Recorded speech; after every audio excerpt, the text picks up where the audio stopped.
You are so welcome to Bono and Boma. This is your married sister here, Bono. So I am here again with 6 turn-offs, during lovemaking or during sex. Lack of sex in marriage can lead to conflict. It can lead to divorce. It can lead to sentiments within marriage. And I want to, let us know about these turn-offs. Well, your spouse might not tell you, your spouse might not voice it out to you, but you find out that the way they used to frequently request for sex or frequently ask, but you could see the way they used to come in during sex isn't how they are going. In fact, maybe some are not even having sex at all. And this is what I wouldn't want in a godly marriage. So I am coming your way with 6 turn-offs in lovemaking or during lovemaking.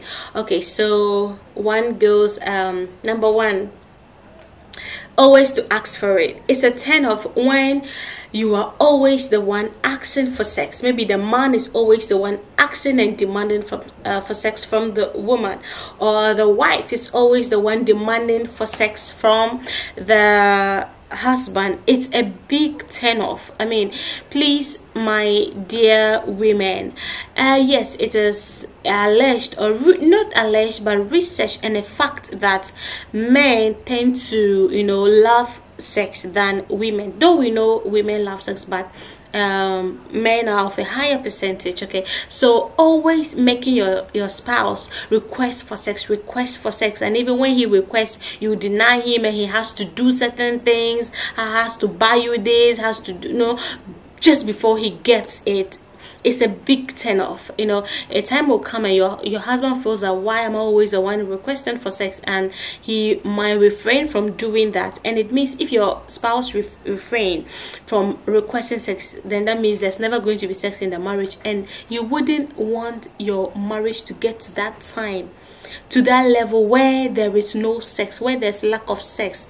The harm that it brings in marriage is beyond repair. Please, don't ever wait for your spouse to ask you, and even when he asks, the next time you should make the initiative. You should do something to let him or her know that, oh, you also need it. There are so many ways and a lot of things to ask for sex without just opening your mouth. No, there are so many ways to do it. So learn how to do that, okay, to let them know that I am not always the one demanding and asking that we keep this marriage like this. Okay, so the second thing is too much playing around during lovemaking. There are some spouses, they talk too much when things are about to get down or go down. They are always interested in talking about how their day went, and how women, like as we talk about the colleague woman at the workplace, how we went to the market and this and that, and you are kissing, you are talking. No, it's a big turn off. Your spouse is aroused to that percentage of whatever, and this is not the time to talk about how your day went and how somebody insulted you in the market and how you were this and how you were that. No, it is time for business. Your spouse is ready for you. Maybe a woman is ready for the husband, and you are talking about finances, you are talking about your plans. I have planned. This is not the time, oh God, this is things are about to, let's do it. Then after we are relaxed, we can talk about your plans and your financial budget and what is happening at work. Oh God, this is not the time to talk about that. You get what I'm saying? It's the same way to women. This is not the time to talk about how your day went when your husband is fully aroused, and you know how that feeling is when they are. Please consider. You just need to consider and meet them at that time, okay, so that when you are done, you can talk about whatever thing you want to talk about. It's a big turn of talking too much, playing too much, and do you know those things, and not focusing on the main thing. You get what I'm saying? Okay, so the next thing I want to talk about is a big turn off is making fun of your spouse or teasing them that you know very well that they don't like. maybe you know very well that your spouse or your wife has this shape of breast, she has the shape of butt, your husband has this shape of manhood, your husband has this shape of that, this shape of that, and you're about to make love and you are teasing them, you are laughing at them. Oh, you have a small this, you have a big that, you have an ugly this, and yes, you are teasing, but it could get to them because that is the time they're about to use that on you. You get what I'm saying? There are times to tease them that they will be okay with it. They will be fine with it. In fact, there is no need to. They will laugh about it. You guys will laugh about it. But when it comes to love making and you are teasing them about that, it's a big turn off. A very big turn off. And any little thing, you know, can just destroy that mood, and they will just rise up from the bed, and that will be the end. You might have to go through a lot, okay, to make them, you know, sexually aroused and want to do that with you again. Please, women, take note. This is not the time to tease at your husbands, whatever. Men, take note. This is not the time to laugh at your wife's body, to laugh at maybe they've given birth and certain things are not the way it used to. This is not the time to laugh at them, tease them, or make mockery of those things. Fine, you might say, oh, we do it and they laugh. No, not here. Please. It's a big turn off, okay? The next thing I want to talk about is farting. Farting during love making. I had a issue like that, okay, as a counselor.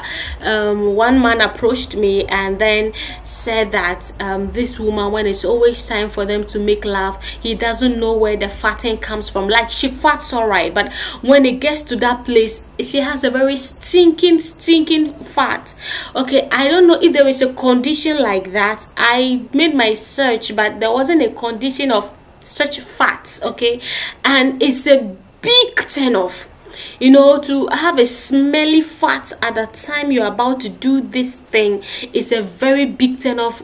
It's just a big turn off. Please, if you want to fart, you can excuse your spouse, go out, fart, get the bad air out of you and come back, okay? But to be like, he says that she will fart in the process and be laughing and be... No, it's a big turn off. And she said, he said they've spoken about this, but she keeps doing it and he doesn't like it.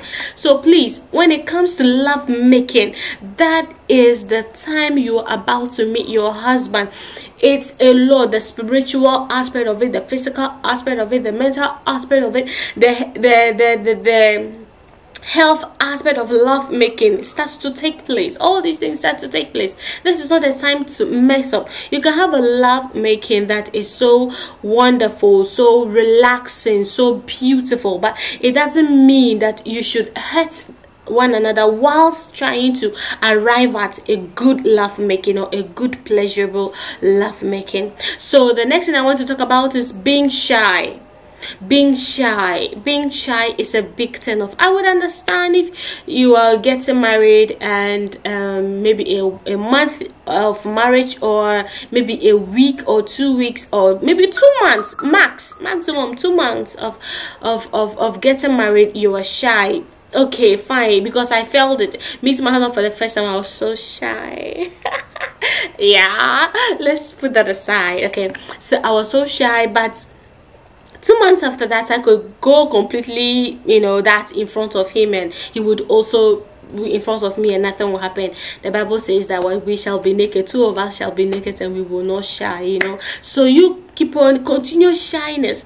If your husband wants to touch your this, if your husband wants to touch your that, no, you've never made love with your body just like that. You always have to wear something to cover yourself. I don't want my this to show, I don't want my that to show. It's a big turn off, sister. It's a very big turn off. If you're a lady who is so shy in marriage, especially in love making, 3 months into marriage, 6 months, 1 year into the marriage, and your husband has difficulty in seeing your nakedness, in fact your husband has never seen the anatomy of your honey pot, it's a big turn off.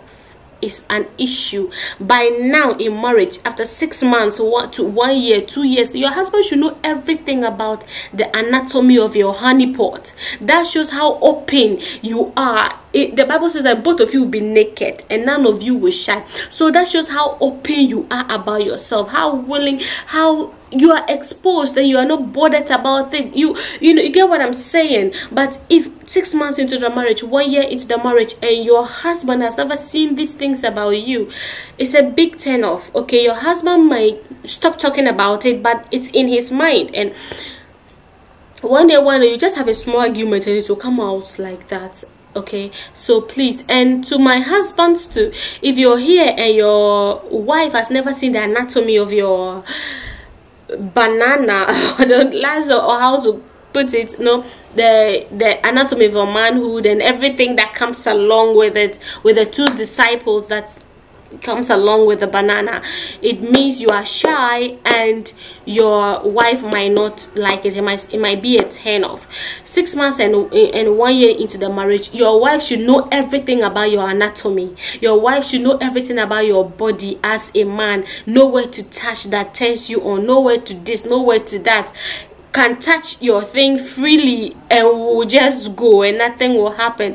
But if you keep preventing her, don't touch here, don't do this, what are you trying to see, oh get away from then, and all those things, is a big turn off, and your wife might feel you are hiding something from her, you know, yeah, from her, and she might keep quiet, but it will always be in her that what is there at this my husband's place that he never wants me to see, or he never wants me to touch, and it brings issues into the marriage. Okay, so the last but not the least is not pleasing your spouse. It's a big turn off. Okay, maybe your spouse says that when you do this to me, it takes me here, you know, when you do that to me, it takes me there, and I love it when you do this to me. I so much appreciate it when you do that to me. You don't want to please your spouse, because I don't like it if I do it. It's like, except anal sex that I know about, and certain things I don't want to mention here for the sake of the audience, okay, because they are not married. But certain things, fine, you might, but just to do this case, touch this, and you feel that no, I can't touch this, I can't kiss here, I can't do that, I can't do that, it's a big turn off. Okay, so as spouses, we should we should learn to please our husbands. We should learn to please our wives, because that alone can elongate the lovemaking process in our marriage. Okay, because I know that if I do this thing for you to make you happy in bed, you will reciprocate that and make me happy in bed as well, you know. It's like that. But if I'm always the one going that extra length, it doesn't mean as if as I'm doing it I also like it. No, I'm trying to please you, I'm trying to make you happy, and if you are not going out of your way to make me happy, we'll have issues in marriage. We'll have issues in the love-making process, because once we meet, we just do it anyhow and then we go, because you're not ready to sacrifice. I'm not so ready to sacrifice, you know, so we just do it anyhow and we go, and anyhow one day you will not do it, you see, and it will keep going, keep piling up. 1 month you've not had sex, 2 months you've not had sex. It's a big turn off. It's a big turn off. So we should learn to please our spouses as much as we can. So the last that I want to talk about is the biggest turn off in lovemaking is abandoning your spouse once you get there. You get what I'm saying? Once you climax, or once you get to where you want to get in the lovemaking process, you just stand up, you just get up, and that is it. You are gone. No, it's not the right thing to do. This is a serious thing I am talking about. A lot of spouses hurt their loved ones by doing this. Oh, you have gotten orgasm, you have gotten there, so okay, we are done here, let's get up, let's see what. No, you are not done until your spouse feels the same. You are not finished until your spouse is finished. We should not be selfish, we should not be self-centered. It is not about us in lovemaking. In as much as it's about you, it's mostly about your spouse, how to meet them, you know. In fact, it should be our interest. It should be our agenda. It should be our priority. Yes, that is the way. It should be our priority to meet the needs of our spouses first in love making process than even ourselves.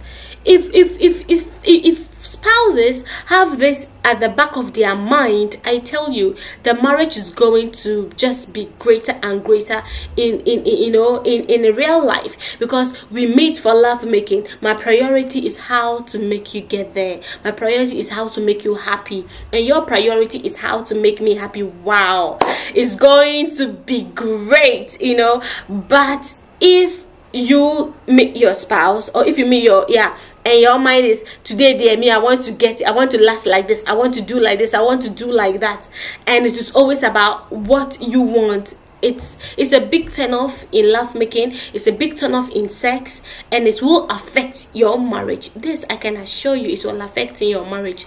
Once you orgasm, once you climax, your spouse needs to also get there. It doesn't matter the number of minutes you take to get there. You must get them there, and the Lord will bless you. That is what I'm trying to say.